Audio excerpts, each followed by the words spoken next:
नमस्कार मंडळी, आरतीज रेसिपी मराठीमध्ये तुम्हा सर्वांचे खूप खूप मनापासून स्वागत। कुडकुडत्या थंडीमध्ये गरमागरम थालीपीठ खाणं म्हणजे सुखच। तर आज आपण खास हिवाळ्यासाठी भरपूर प्रोटीन आणि फायबरयुक्त खमंग सुगंधित थालीपीठाची भाजणी बनवणार आहोत आणि त्याच भाजणीपासून मस्त खमंग खुसखुशीत थालीपीठ देखील बघणार आहोत। अगदी अचूक प्रमाणात परफेक्ट रेसिपी दाखवली आहे, शेवटपर्यंत नक्की बघा। तर थालीपीठाची भाजणी करण्यासाठी सर्व साहित्य एकाच आकाराच्या वाटीने किंवा भांड्याने मोजून घ्यायचं। फॅमिली मोठी असेल, जास्त प्रमाणात करायचे असेल तर एखाद्या पातेल्याने सर्व साहित्य मोजून घेतलं तरीही चालेल। तर इथे आपण 1.5 वाटी बाजरी घेतलेली आहे, 1 वाटी आणि अर्धी वाटी। आता हिवाळा आहे, बाजरी उष्ण असते, शरीरासाठी चांगली असते। सोबतच आपल्याला 1.5 वाटी इथे ज्वारी घ्यायची आहे। तर ज्वारीने थालीपीठ छान असे खमंग खुसखुशीत होतात आणि बराच वेळ मऊसूत सुद्धा राहतात। तर 1.5 वाटी इथे ज्वारी घेतलेली आहे। सारख्याच वाटीने 1.5 वाटी आपल्याला तांदूळ घ्यायचा आहे। तांदूळ आपला रोजचा रेग्युलर वापरातला जो आपण रोज भात करण्यासाठी वापरतो तोच घेतलेला आहे। 1 वाटी हरभरा डाळ घ्यायची आहे। सोबतच 1 वाटी मूग डाळ घ्यायची आहे। सालाची मूग डाळ वापरली तरीही चालेल। अर्धी वाटी मसूर डाळ घालायची आहे किंवा अख्खे मसूर घातले तरीही चालेल। सोबतच भाजणीला छान असा चिकटपणा यावा थोडासा म्हणून अर्धी वाटी साबुदाणे घालायचे। अर्धी वाटी इथे आपल्याला पोहे घालायचे आहे। सोबत भाजणी छान चवदार आणि सुगंधित व्हावी म्हणून अर्धी वाटी अख्खे कच्चे धणे घालायचे। 1 चमचा ओवा आणि 1 चमचा जिरे घालायचे। सोबतच 5 ते 6 काळी मिरी आपल्याला यामध्ये घालायच्या आहे आणि 5 ते 6 लवंगा घालायच्या। हे सर्व साहित्य वापरून भाजणी केली की थालीपीठ अगदी मऊसूत, खमंग, खुसखुशीत, सुगंधित आणि चवदार होतात। तर संपूर्ण साहित्याचे प्रमाण मी डिस्क्रिप्शनमध्ये देखील लिहून देईल, तिथेही तुम्ही बघू शकतात। तर आपण इथे ज्या डाळी किंवा धान्य वापरलेले आहेत त्यांना थोडा वेळ शक्य असेल तर उन्हात वाळवून घ्यायचं। कोणत्या डाळींना किंवा तांदळाला कीटकनाशक पावडर वगैरे लावलेली असेल तर स्वच्छ धुवून कडकडीत वाळवून मग वापरले तरीही चालेल। आणि पावडर वगैरे लावलेली नसेल आणि तुम्हाला जर फक्त पुसून घ्यायचं असेल तर पुसून घेतलं तरीही चालेल। इथे मी तांदूळ स्वच्छ धुवून कडकडीत वाळवून मगच वापरलाय, कारण मी कीटकनाशक पावडर लावून ठेवलेली होती। तर आता हे सर्व साहित्य आपल्याला छान असं एकजीव करून घ्यायचं आहे आणि मस्त असं खमंग भाजून घ्यायचं आहे, म्हणजे आपली भाजणी एकदा बनवली की 1 महिना छान टिकते। तर या पद्धतीने हे संपूर्ण धान्य, डाळ, तांदूळ आपल्याला एकजीव करून घ्यायचं आहे। आता आपण ही थालीपीठाची भाजणी करण्यासाठी हे धान्य खमंग भाजून घेणार आहोत। तर सर्वप्रथम एक गोष्ट नेहमी लक्षात ठेवायची, भाजणीचं साहित्य भाजताना नेहमी कढई जाड तळाची घ्यायची, म्हणजे साहित्य करपत नाही आणि अगदी हळूवारपणे आतपर्यंत छान भाजलं जातं। तर धान्य जास्त असल्यामुळे आपण 2 बॅचेसमध्ये भाजून घेणार आहोत। एका वेळेला खूप घातले तर व्यवस्थित भाजले जात नाही आणि व्यवस्थित आपली भाजणी तयार होत नाही, म्हणून अर्ध धान्य आपण कढईमध्ये घातलं। मंद आचेवरती सतत मिक्स करत आपल्याला छान असं खमंग खुसखुशीत होईपर्यंत किंवा मग मस्त असं सुगंध येईपर्यंत हे धान्य भाजून घ्यायचं आहे। गॅस कुठेही मोठा करायचा नाही, गॅस मंद ठेवायचा, सतत मिक्स करत राहायचं आणि छान सुगंध येईपर्यंत आणि डाळींचा रंग हलकासा सोनेरी होईपर्यंत आपल्याला भाजून घ्यायचं आहे।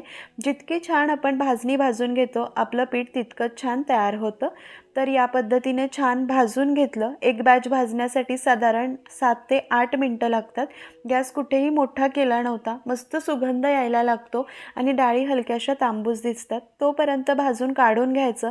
उरलेलं धान्य देखील त्याच पद्धतीने भाजून घ्यायचं। आता हे संपूर्ण धान्य गार करायचं फॅनखाली आणि गिरणीतनं हलकंसं रवाळ असं पीठ दळून आणायचं। चपात्यांच्या पिठासारखं अगदीच बारीक दळायचं नाही, थोडंसं रवाळ असं भाजणी आपल्याला ही दळून आणायची आहे। तर धान्य गार करून झाल्यानंतर गिरणीतून भाजणी मी दळून आणली आणि मस्त अशी रवाळ दळलेली आहे। खूप जास्त ही रवाळ ठेवायची नाही, पण गव्हाच्या पिठा इतकी बारीकही करायची नाही। हलकीशी रवाळ राहिली की थालीपीठ मस्त खुसखुशीत होतात। खूप जर बारीक केली तर थालीपीठ वातड होऊ शकतात। ही भाजणी हवाबंद डब्यात ठेवली की 1 महिना छान टिकते। आता आपण थालीपीठ करूया। तर थालीपीठ करण्यासाठी एक मोठा बारीक चिरलेला कांदा घेतलेला आहे। त्यामध्ये 1 वाटी मी चिरून घेतलेली कांदापात घालणार आहे। याऐवजी तुम्ही मेथी घातली तरीही चालेल किंवा मग कुठलीही पालेभाजी नसेल तर जास्त प्रमाणात कोथिंबीर घातली तरीही चालेल। इथे बारीक चिरलेली कोथिंबीर घेतली आहे। मी कांदापात घातली म्हणून कोथिंबीर थोडीशी कमीच घातली, पण तुम्ही पालेभाजी घालणार नसाल तर एक मोठी वाटी भरून कोथिंबीर घालायची। त्याचसोबत हिरवी मिरची, आलं, लसूण आणि जिरं मिक्सरला पाणी न घालता बारीक वाटून घेतलेलं आहे। त्याचसोबत काही मसाले घालायचे, 3 चमचे पांढरे तीळ, 1 चमचा लाल तिखट, हळद घालायची आहे आणि 1 मोठा चमचा धणे पावडर घालायची आहे। लाल तिखट आपण हिरवी मिरची देखील घातली आहे त्याच अंदाजाने घालायची आणि तुम्ही म्हणाल भाजणीमध्ये तर अख्खे धणे घातले, तरी अशी वरतून थोडीशी धणे पावडर घातली की मग थालीपीठांची चव उत्तम लागते। चवीनुसार मीठ घालायचं आहे आणि त्याचसोबत यामध्ये 1 चमचा आपल्याला तेल घालायचं आहे। त्यानंतर आता आपल्याला यामध्ये भाजणीचं पीठ घालायचं आहे। तर साधारण अंदाज सांगते, हलकीशी 1 मूठ भरली की यामध्ये 1 थालीपीठ होतं असं ढोबळ मानाने अंदाज आहे। तर इथे मला 7 ते 8 थालीपीठ करायचं आहे, त्यानुसार मी इथे भाजणीचं पीठ काढून घेते। जर तुम्हाला हे भाजणीचे थालीपीठ तयार करताना 1-2 मूठ गव्हाचं पीठ जरी घालायचं असेल तरी तुम्ही घातलं तरीही चालतंय। आणि हे भाजणीचं पीठ घेताना अजिबात ओला हात किंवा चमचा लागायला नको, नाहीतर त्याला जाळी-अळी लागू शकतात। हवाबंद डब्यामध्ये ठेवलं की 1 महिना छान टिकतं हे भाजणीचं पीठ। आता भाजणीचं पीठ सर्व साहित्यामध्ये घातल्यानंतर सुरुवातीला पाणी न घालता सर्व जिन्नस आधी सुखेच चांगले एकजीव करून घ्यायचे। त्यानंतर थोडं थोडं पाणी घालून आपल्याला छान असं पीठ मळून घ्यायचं आहे। तर हे थालीपीठाचं पीठ मळताना खूप पातळ करायचं नाही किंवा मग खूप घट्ट ठेवायचं नाही, भाकरीच्या पिठापेक्षा थोडंसं सैलसर ठेवायचं। पीठ जर आपण खूप पातळ केलं तर थालीपीठ आपल्याला वळताना प्रॉब्लेम होऊ शकतो आणि खूप जर कोरडं ठेवलं तर थालीपीठ भाजल्यानंतर त्याला तडे पडू शकतात किंवा चिरा जाऊ शकतात, म्हणून हलकंसं मऊसरच आपल्याला हे पीठ ठेवायचं आहे। तर इथे छान पाणी घालून मळून घेतलं। हे आता भाकरीच्या पिठासारखं आहे, मुरल्यानंतर अजून थोडं कोरडं होऊ शकतं, म्हणून अजून आपण याला थोडंसं मऊ करणार आहोत, म्हणून अजून पाणी घालायचं आणि मळून घ्यायचं। किंवा मग थालीपीठ करताना जर थोडा वेळ झाला आणि पीठ कोरडं झालं तर तुम्ही तेव्हा देखील थोडंसं पाणी लावून याला मऊ करू शकतात। छान असं पीठ मळून घेतलेलं आहे। झाकून याला 10 मिनिटं आपल्याला मुरण्यासाठी बाजूला ठेवायचं आहे, म्हणजे सर्व पदार्थांचे फ्लेवर्स छान उतरले जातील। तर इथे पीठ मुरायला ठेवून 10 मिनिटं झालेले आहे। आता आपण लगेच थालीपीठ करून घेऊया। थालीपीठ करण्यासाठी खाली पोलपाट घेतलेला आहे, त्यावर एक सुती ओला कापड घ्यायचा, कापड छान ओला करून पिळून घेतलेला आहे आणि थालीपीठ थापताना आपल्याला पाणी वापरायचं आहे। कापड जरी ओलं असलं तरी त्यावर थोडंसं पाणी घालायचं। प्रत्येक थालीपीठ करताना असंच कापडावर पाणी घालायचं। हाताला साधं पाणी लावून छान असा गोळा काढून घ्यायचा आहे। थालीपीठ खूप पातळ केलं जात नाही, म्हणून थोडासा गोळा मोठाच घ्यायचा। हाताला पाणी लावून लावून छान असं बोटांच्या किंवा मग तळव्याच्या मदतीने थालीपीठ थापून घ्यायचं।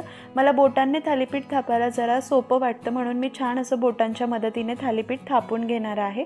मध्ये मध्ये हाताला पाणी लावत राहायचं, म्हणजे थालीपीठ पटपट थापलं जातं, हाताला चिकटत नाही। मध्ये असं छान होल करून घ्यायचं, मध्ये होल केलं की थालीपीठ छान खमंग भाजलं जातं।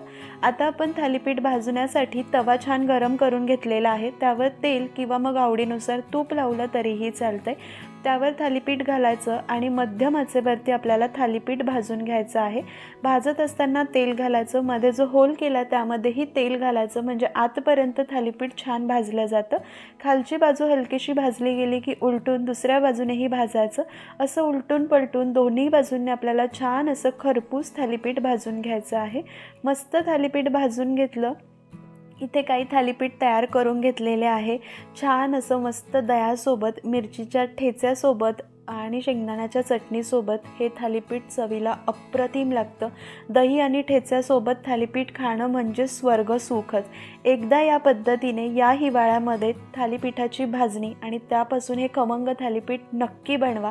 रेसिपी आवडली असेल तर प्लीज एक लाईक करा, शेअर करा। अशाच पारंपरिक खमंग खुसखुशीत रेसिपीज बघण्यासाठी चॅनलला सबस्क्राईब करा।